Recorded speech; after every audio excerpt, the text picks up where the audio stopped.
Hi guys, my name's Chris Irwin and I hope to be your next RACGP president.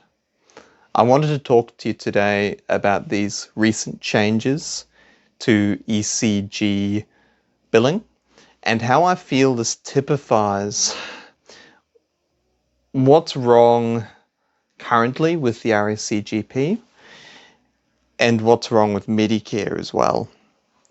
So to summarize for those who don't know, as of August the 1st, 2020, the current billing number 11700 for performing and interpreting an ECG will no longer apply. And instead, a whole slew of new items with more funding will be available for non-GP specialists, and GPs will only be left with being able to bill a much reduced rate for solely the performing of an ECG as opposed to interpreting it, with the idea being that GPs will send their performed ECGs to specialists that are actually able to read the ECG properly. Now,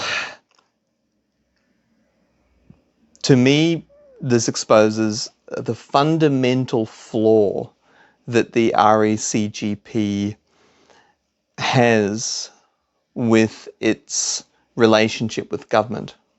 Once again, we have a massive change to the billings for GPs, announced without warning or discussion.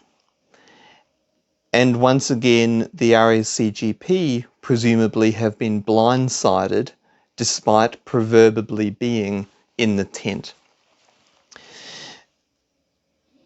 These changes will decrease the quality of care for patients, they will fragment care for patients, and they will increase the costs both to government and patient.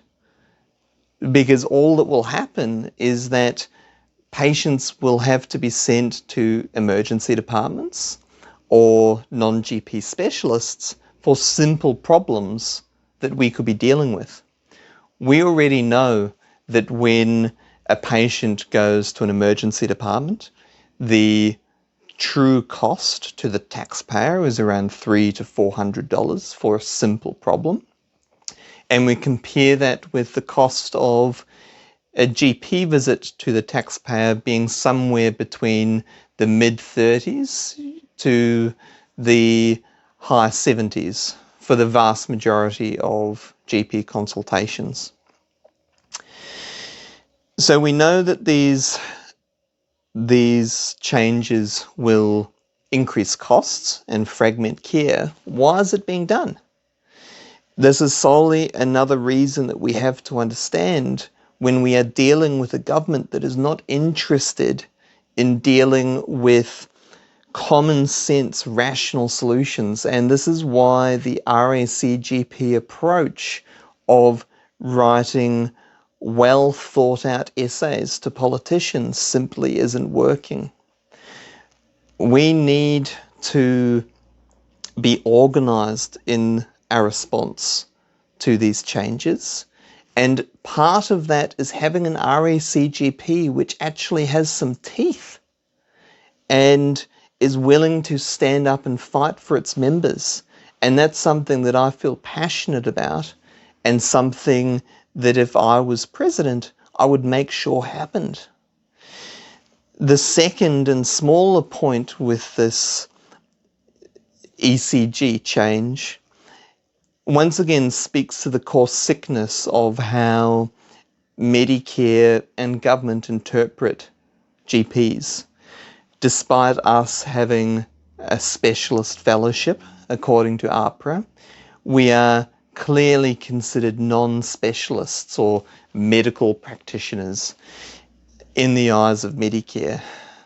And for patients to get a fair go, this is also something that needs to be changed and something I would advocate heavily for. Well, thanks so much for listening, and hopefully we can make some change together in 2020. I hope that this video has helped us once again understand the core problems of what's going on, but more importantly, how we as a team can come together to fight this. Goodbye.